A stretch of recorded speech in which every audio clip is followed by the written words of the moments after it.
So இந்த good bad ugly படம் வந்து பார்த்தீங்கன்னா, ஒரு விதமான ஸ்பூஃப் படம்னு நெனைக்கிறேன். நேத்து நைட்டு பார்த்தேன்.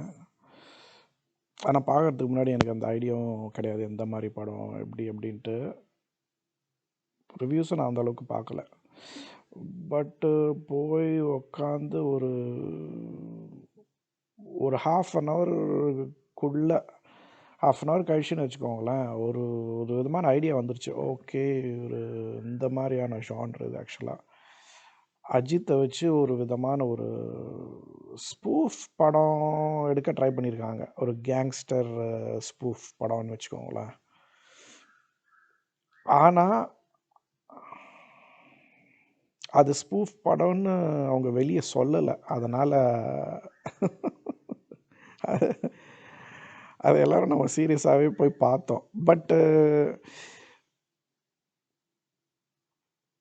இது எப்படி இருந்ததுன்னா, ஒரு தமிழ் படம் மாதிரி ஒரு படம். தமிழ் படம் இருக்குன்னு வச்சுக்கோங்க. தமிழ் படம் வந்து அது பேசிக்கலாக ஒரு ஸ்பூஃப், பேரடி அந்த மாதிரியான கதை இல்லை. அது ஜென்ரலாக நம்ம தமிழ் படத்தோட லாஜிக்கெல்லாம் வந்து எப்படி ஃபன்னாக ஒரு மாதிரி கலாய்க்கிற மாதிரி எடுத்திருப்பாங்க. இந்த படம் வந்து கிட்டத்தட்ட அந்த மாதிரி தான். ஆனால் வந்து இதில் எப்படின்னு எடுத்திருக்காங்கன்னா, அந்த கேங்ஸ்டர் படத்தை ஸ்பூஃப் பண்ணுற மாதிரி எடுத்திருக்காங்க. ஆனால் அதை ரொம்ப சீரியஸாகவே எடுத்திருக்காங்க. நம்ம பெரிய பட்ஜெட்டில் லவுடா, ஆதிக் ரவிச்சந்திரன், அது அவரோட ஸ்டைலுன்னு நினைக்கிறேன். இந்த மாதிரி ஒரு வேக்கி ஸ்பூஃப் ஸ்டைல். அவர் படம் இதுக்கு முன்னாடி அது என்ன, இந்த விஷால் படம் பார்த்தேன். அதுவும் அப்படி தான் இருந்தது. பயங்கர லவுடா, இன்னியோ ஃபேஸு. ஆனால் வந்து டெலிபரேட்லி என்ன சொல்கிறது, ஒரு எதையுமே சீரியஸாக எடுத்துக்காமல் ஒரு கலாய்க்கிற மாதிரியான ஒரு டோனில் தான் இருக்கா அவர் படங்கள்லாம். அவர் படம் ஒரு தனி ஜான்ரன்னே சொல்லலாம். அவர் இது வரைக்கும் நான் பார்த்தது 2 படம் தான் பார்த்துருக்கேன் அவர் படம். ஒரு தமிழ் சினிமாவில் ஒரு புதுவிதமான ஜான்ரை அவர் கிரியேட் பண்ணுறாரு. இதில் என்ன இன்னும் இன்ட்ரெஸ்டிங்கான விஷயம்னா, இது நாட் ஜஸ்ட் ஸ்பூஃப் மட்டும் கிடையாது. இது வந்து almost like a celebration of Ajith in general. On the one hand, the celebration of Ajit, on the other hand, the celebration of the 90s and the 2000s time period, Ajith time period அப்படின்னு சொல்லலாம். ஏன்னா சிம்ரன் வராங்க, நிறைய dialogues, ஃபுல்லாக படம் ஃபுல்லாக references தான், பழைய அஜித் படங்களோட ரெஃபரன்சஸ்ஸு. அதனால தான் இது ஒரு விதமான ஒரு ஒரு ஒரு ஒரு ஒரு புது விதமான ஜான்ரா மாதிரி இருந்தது எனக்கு. ஒரு ஸ்பூஃபு, பட் அந்த அந்த same at the same time வந்து like fan boy take on.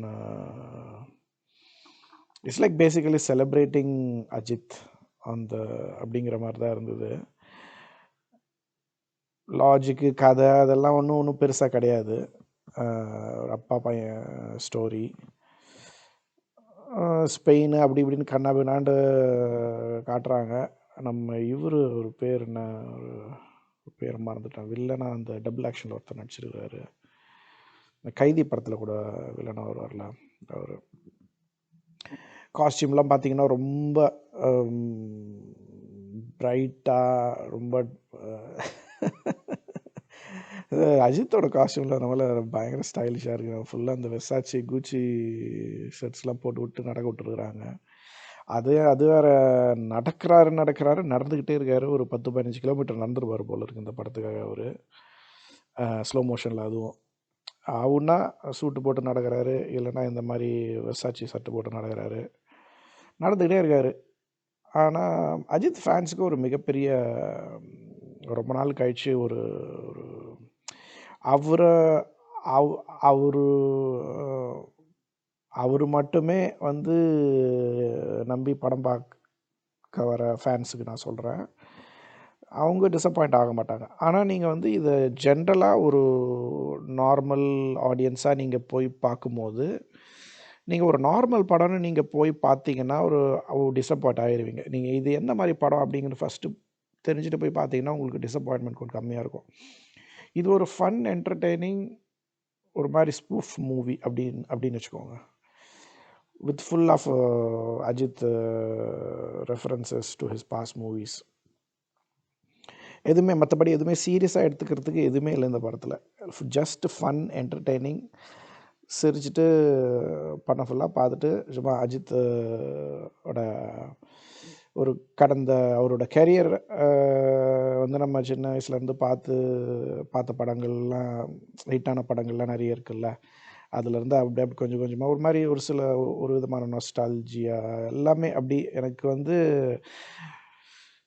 படம் ஃபஸ்ட்டு ஆரம்பிக்கும் ஒரு ஒரு ஹாஃப் அன் ஹவர் ஒரு மாதிரி தான் என்னடா இதுங்கிற மாதிரி தான் இருந்தது. அதுக்கப்புறம் போக போக தான் இது என்ன மாதிரி ஜான்ரு, இவங்க என்ன மாதிரி படம் அப்படிங்கிறது புரிய ஆரம்பிச்ச அப்புறம் தான் ஓரளவுக்கு ஓகே அப்படிங்கிற மாதிரியான ஒரு ஒரு ஃபீலிங்கில் நான் பார்க்க ஆரம்பித்தேன். அதுக்கப்புறமா அப்படியே போயிடுச்சு, என்டர்டெய்னிங்காக போயிடுச்சு. 2, 3 சீனில் வந்து குப்புன்னு சிரிச்சிட்டேன். எனக்கு நார்மலாக நான் அந்த அளவுக்கு லிட்ரலி லாஃபிங் அவுட் லவுட் பண்ணுறது கொஞ்சம் ரேர் தான். இந்த படத்தில் ஒரு 2 சீனுக்கு அந்த மாதிரி சிரிச்சிட்டேன்.